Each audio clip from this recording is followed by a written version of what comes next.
Exercise 4.3ல fourth some பார்க்க போகிறோம். இந்த rectangle WXYZ XY plus YZ வந்து 17, XZ ப்ளஸ் YW வந்து 26 சென்டிமீட்டர் லென்த்து பிரெத்து கண்டுபிடிக்க சொல்லி கேட்டிருக்காங்க. ஒரு ரெக்டாங்கிள் பாருங்கள், எல்லா சைடுமே ஈக்குவலாக தான் இருக்கும். அதாவது லென்த்தும் ஈக்குவலாக இருக்கும், பிரெத்தும் ஈக்குவலாக இருக்கும், டயகனலும் ஈக்குவலாக இருக்கும். ரெக்டாங்கிளில் வந்து எல்லா ஆல் சைஸும் ஈக்குவல் மாதிரி தான். அதாவது லென்த்தும் பிரெத்து இன்னொன்று என்னது டயக்னல். இப்போ பாருங்கள், அது வந்து நம்மளாம் இது வந்து ஸ்மால் ஏ எடுத்துக்கலாம், இது வந்து ஸ்மால் பி, அந்த பக்கம் ஸ்மால் சின்னு எடுத்துக்கலாம். லென்த்தும் பிரெத்தும் தான் இதில் வந்து கொடுத்துருக்குற ரெக்டாங்கிளுக்கு அவங்க எக்ஸும் ஒய்யும் ப்ளஸ் ஒய்இசட் வந்து 17 அப்படின்னு சொல்லிட்டாங்க. XYYZ அந்த சைட் கொடுத்துட்டாங்க. அடுத்து XZும் YWவும் கொடுத்துட்டாங்க. அப்போது இதை வச்சு நம்ம லென்த் அண்ட் பிரெத்தை வந்து கண்டுபிடிக்க போகிறோம். இதுதான் நான் கிவனாக எடுத்துருக்கேன். கண்டிப்பாக இது எழுதிக்கணும். கிவன் என்ன கொடுத்துருக்காங்களோ அதை நீங்கள் கிவன்னு போட்டு இதை எழுதிட்டு இல்லைன்னா கேல்குலேட்டும் போட்டுக்கலாம். இதுதான் நான் லென்த் அண்ட் பிரெத் தான் கண்டுபிடிக்க சொல்லி கேட்டேன். டு ஃபைண்ட் போட்டு கூட நீங்கள் எழுதிக்கலாம். டு ஃபைண்ட் அப்படி கூட போட்டுக்கலாம். To find length and breadth அப்படி கூட போட்டு ஃபஸ்ட்டு கிவன் எழுதிட்டு தான் நீங்கள் என்ன பண்ணணும், எப்போவுமே ப்ராப்ளமை ஸ்டார்ட் பண்ணணும். அடுத்த ஸ்டெப் பாருங்கள்.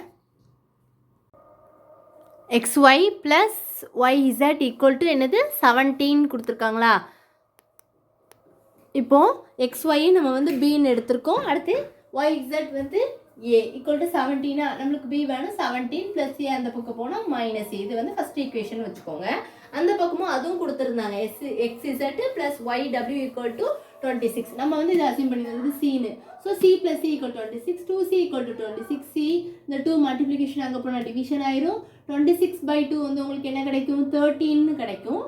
இன் ட்ரையாங்கிள் ஃபஸ்ட்டு வந்து நம்மளுக்கு அந்த டயக்ராத்தில் பாருங்கள், அந்த ஒரு ரெண்டு லென்த் அண்ட் பிரெத் கண்டுபிடிக்கணும். எந்த பக்கம் இல்லையோ அது ஒரு ட்ரையாங்கிளை பாருங்கள். நீங்கள் WXY அது வந்து அந்த ட்ரையாங்கிளை மட்டும் எடுத்துக்கோங்க. அதில் பித்தாகரஸ் தியரம் ஃபார்முலா போடலாமல் YW². நம்ம வந்து எப்போ பண்ணுவோம், எப்போவுமே எப்படி போடுவோம், ABCன்னு எடுத்துருப்போம். இப்போ இவங்களே அவங்க WXYZ தான் கொடுத்துருக்காங்க. ஏபிசின்னு எடுத்து எப்படி எடுப்பீங்க, AC² equal to AB² plus BC. அதே இதுதான் இதில் YWன்னு இருக்குது, அவ்வளோதான் changes. YW the whole square equal to WX² plus XY². Maximum இந்த ரெண்டு டேமும் காமனாக இருக்கிற மாதிரி தான் இருக்கும். இப்போ AC² போட்டிங்கனாலும் AB² ப்ளஸ் BC². இந்த இங்கே என்ன இருக்கோ அதே தான் அதில் வர மாதிரி இருக்கணும். அப்படின்னா தான் நீங்கள் செய்கிறது கரெக்டாக. அது ஒரு சின்ன ட்ரிக்கு, நான் தான் உங்களுக்கு சொன்னேன். இப்போ YW வந்து நம்ம சீன்னு எடுத்துருந்தோமா, C² equal to A² plus B². இப்போ அடுத்த ஸ்டெப்பை பாருங்க. அதில் என்ன போடுவோம், நம்ம சிக்கு பதில் 13 போடுவோம். அப்போ அந்த 13 போட்டு நம்ம கண்டுபிடிக்கலாமா, சி இருக்கிற இடத்துல நம்ம 13 கண்டுபிடிச்சி வச்சுருக்கோம். இதுதான் நம்ம அடுத்த ஸ்டெப்பில் போட போகிறோம். அப்போ 13² equal to A² plus 17 minus A whole square போட்டுக்கலாமா. இப்போது 13² என்னது 169. அப்புறம் A² ப்ளஸ் அது என்ன ஃபார்மேட்டில் இருக்குது பாருங்கள், 17 மைனஸ் A ஹோல் ஸ்கொயர். அப்போ அதை வந்து எப்படி எழுதலாம், A minus B whole square formula எழுது. அதே கான்செப்ட் தான், A minus B whole square. அப்போ A² minus 2AB plus B² இருக்கா. இப்போ அதில் வந்து A இருக்க இடத்துல 17 இருக்குது, B இருக்க இடத்துல A இருக்குது. அதை வச்சு தான் நம்ம போட்டிருக்கோம்.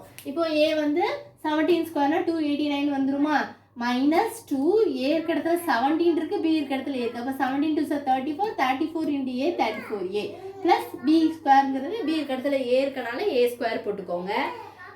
அடுத்து நமக்கு வந்து நம்ம ஒரு ஈக்குவேஷன் கொண்டு வரதுக்காக நான் என்ன பண்ணியிருக்கேன், இது அப்படியே லெஃப்ட் ஹேண்ட் சைடில் கொண்டு வந்துட்டு இது அப்படியே ரைட் ஹேண்ட் சைட் போட்டு அதான் உங்களுக்கு புரிகிறதுக்காக நான் ஆரோ போட்டிருக்கேன்.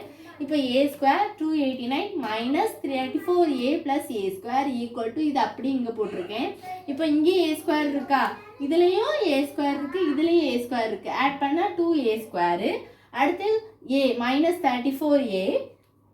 அடுத்து 169. இந்த ப்ளஸ் 289 அந்த பக்கம் போனால் மைனஸ் 289. இப்போ 2A² மைனஸ் 34A. இதில் சப் பண்ணிங்கன்னா மைனஸ் 120 கிடைக்கும். அடுத்த ஸ்டெப் பாருங்கள், 2A² மைனஸ் 34A மைனஸ் 120 இந்த பக்கம் வந்தால் ப்ளஸ் 120 கிடச்சிருமா, ஈக்குவல் டு 0 போட்டுடலாமா. இப்போ நம்மளுக்கு எப்போவுமே வந்து இது எல்லாமே 2 டேபிளில் போகும். அப்போ நம்ம என்ன பண்ணலாம், நம்ம எப்போவுமே முன்னாடி ஒரு நம்பர் இருந்தால் அது வந்து எல்லா டேபிளுக்கும் இதாகுது அப்படின்னா நம்ம டிவைட் பண்ணிக்கலாம். அப்போ 2 இதுலேயும் கேன்சல் ஆகும், இதுலேயும் கேன்சல் ஆகும், இதுவும் கேன்சல் ஆகும். அப்போ டிவைடட் பை 2 போட்டிங்கன்னா A² 17 2s are 34, 62s are 120.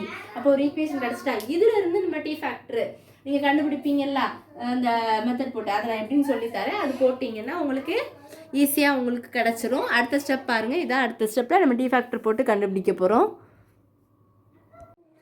a minus 12 a minus 5 equal to 0. அதாவது என்ன பண்ணியிருக்காங்க அதில், இது வந்து a square minus 17a, அதாவது நீங்கள் வந்து 2ஆல் டிவைட் பண்ணி போட்டிருப்பீங்க அப்படி தானே. அப்போ நீங்கள் டி ஃபேக்டர் எடுத்து பண்ணிங்கன்னா என்ன வரும், a minus 12 a minus 5 equal to 0 அப்படி தானே. அப்போ a minus 12 equal to 0 போட்டிங்கன்னா ஏயோட வேல்யூ உங்களுக்கு என்ன கிடைக்கும், 12ன்னு கிடைக்கும். அதே மாதிரி a minus 5 equal to 0ன்னு போட்டிங்கன்னா ஏயோட வேல்யூ வந்து -5 அந்த பக்கம் போனால் உங்களுக்கு வந்து என்ன கிடச்சிரும், +5 கிடச்சிரும். இப்போ நம்ம முதல்ல என்ன எடுத்திருந்தோம், b which is equal to 17 minus a அப்படி தானே. இப்போது ஃபஸ்ட்டு வந்து ஏக்கு பதிலாக ஒன்று 12 கிடச்சிருக்கு, இன்னொன்று ஏக்கு பதிலாக 5 கிடச்சிருக்கு. ரெண்டையும் போடலாமா, 17 minus 12, அப்போ 17ல் 12 போனால் 5. அதே மாதிரி 17 minus a இருக்க இடத்துல 5 போட்டிங்கன்னா உங்களுக்கு என்ன கிடைக்கும், 12. அதாவது 12 போட்டால் உங்களுக்கு 5 கிடைக்குது, 5 போட்டால் 12 கிடைக்குது. ஆனால் நமக்கு என்ன வேணும், லென்த்து வேணும், பிரெத்து வேணும். ஆனால் லென்த்து தான் அதிகம், லென்த்து தான் ஏ வந்து அதிகம். அதனால் நம்ம அதிகமான வேல்யூ என்ன எடுத்து வரும், 12. அப்போ 5. அப்போது உங்களுக்கு ஃபஸ்ட்டு வந்து நீங்கள் லென்த்து வந்து 12ன்னு போட்டுக்கலாம். ஓகேவா. அடுத்து பிரெத்து வந்து கொஞ்சம் கம்மியாக இருந்ததுனால நம்ம பிரெத்து வந்து நம்ம அதில் டயக்ராம் படி பிரெத்து பி வந்து சைடு வந்து சின்னதுங்கனால நம்ம ஃபஸ்ட்டு பிரெத்து வந்து நம்ம என்ன பண்ணலாம், 5 சென்டிமீட்டர்னு போட்டு லென்த்தை வந்து நீங்கள் என்னென்னு போட்டுக்கலாம், 12 சென்டிமீட்டர். இவ்வளோதான் இந்த சம். எதுவும் டவுட்ஸ் இருந்தால் கேளுங்க. இதில் எதுவும் உங்களுக்கு டி ஃபேக்டர் கண்டுபிடிக்க தெரியலன்னா கேளுங்க, நான் கண்டிப்பாக சொல்லித்தரேன். போட்டு பாருங்கள். ஏதாவது டவுட்ஸ் வருதுன்னா கண்டிப்பாக கேளுங்க ஸ்டூடெண்ட்ஸ். ஒன்று மெயிலில் கேளுங்க அல்லது கமெண்ட் செக்ஷன், எங்கேனாலும் நீங்கள் எப்படி உங்களுக்கு கேட்க விருப்பப்படுறீங்களோ அது கேளுங்க. வேறு ஏதாவது சம்மு அல்லது சாப்டரில் எந்த எக்ஸசைஸோ எந்த சம் ஆர் எக்ஸாம்பிள் சம் எதுவாக இருந்தாலுமே நீங்கள் அதில் மென்ஷன் பண்ணிடுங்க. சாப்டர் 7 இப்போது சாப்டர் 7ல் எக்ஸசைஸ் 7.2ல் 7th சம் அப்படின்னா அதை நீங்கள் போட்டுட்டிங்கன்னா நான் உங்களுக்கு என்னோடய சேனலில் இருக்கான்னு பாருங்கள். இல்லை அப்படின்னா நான் கண்டிப்பாக பார்த்துட்டு சொல்லுங்கள். இருந்ததுன்னா அதை ஓப்பன் பண்ணி பாருங்கள். அப்படி எதுவும் இல்லை அப்படின்னா சொல்லுங்கள், நான் கண்டிப்பாக அந்த சம்மை வந்து உங்களுக்காக நான் அப்லோட் கண்டிப்பாக பண்ணிடுவேன். Thank you students.